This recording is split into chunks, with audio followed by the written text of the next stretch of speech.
Okay, so we have said that we've tried to explain the remainders theorem, which is to say that the remainder you would get when you divide these two is simply p of minus a, and we've done some examples in the just to prove it, right? And so we're going to try to solve some problems, 3 problems actually, using this, and these are the 3 ways you would mostly see questions. The first one is find the remainder when that is divided by that. Okay, so this is quite straightforward. We just need to plug in the negation of minus 2 into the original. So that's basically f of 2. That would be 2 bracket 2 cubed plus 2 squared minus 4 by 2 minus 1. So this would be 2 by 8 plus 4 minus 8 minus 1, 16 plus 4 minus 9, 20 minus 9, so that's 11.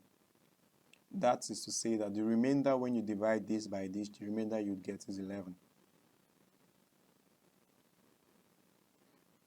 Okay, we have number 2 says decide if this is a factor of that. Remember we said that if it's a factor, then the remainder would be 0. We use the illustration of say 6 divided by 2. 2 is a factor of 6. That's why when you divide it, you get 3 remainder 0. But if you say 6 divided by say 5, you get 1 remainder 1, showing you that the fact that you have a remainder shows that it's not a factor. So to test this, we just need to test if the remainder is 0, and if the remainder is 0, then it's a factor. Okay, so to test for the remainder, we're going to plug in negative 3 into this. That would be 3 bracket negative 3 cubed plus 7 bracket negative 3 squared minus 4 bracket negative 3 minus 1. Okay, so we're plugging in negative 3 to test for the remainder. The remainder would be 3. This would give you negative 27. This would give you 9, and 9 by 7 is 63. So this will give you positive 63. This will give you negative 12, and then positive 12 rather, and then this will give you negative 1. 3 by 27 is 81. That will give you negative 81.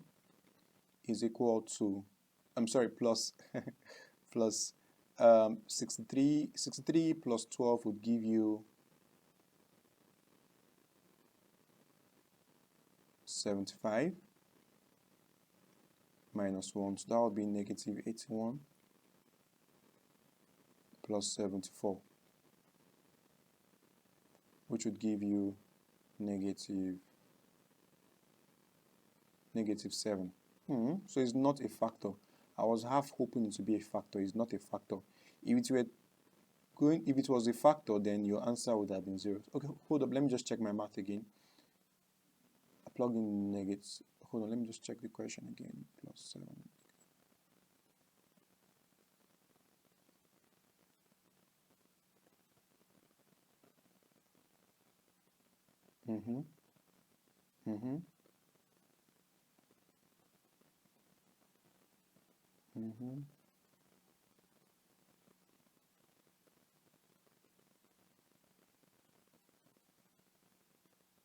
Yes, I'm right. So it's not a factor.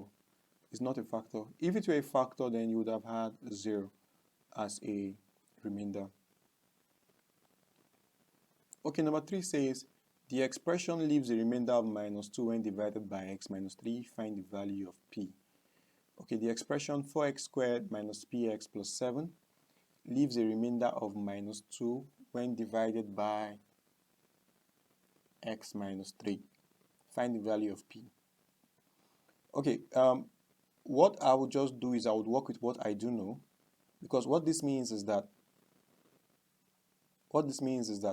if I plug in positive 3 inside here, the remainder I'll get is minus 2. So I will just do that and see if by some magic or by some math I get my p. I'll say that again.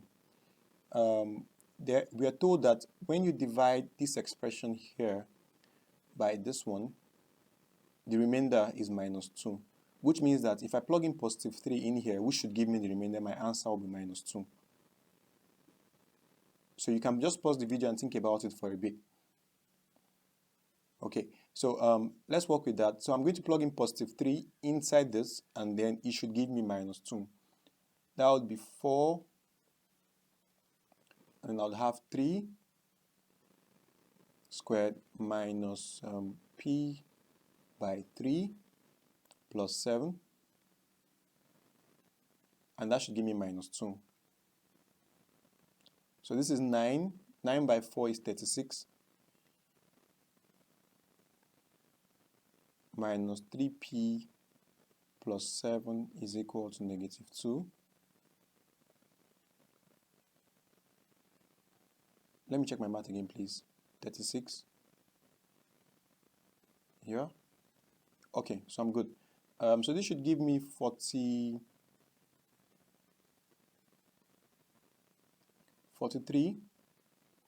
minus 3p is equal to negative 2. If I move the 43 over to the other side, I would have negative 3p is equal to negative 2. Okay, so minus 43 again. So that means that negative 3 is equal to negative 45, negative 3p. So that means p is equal to negative 45 over negative 3, which means 15 for me. So the value of p is equal to 15, and the equation is actually, that function is actually 4x squared minus px plus 7.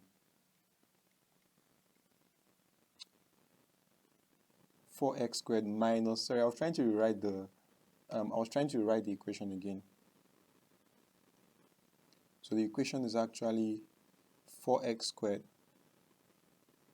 minus 15x, because we got p as 15, minus 15x plus 7. So that's the actual equation, but they actually asked us for p, so p is equal to 15.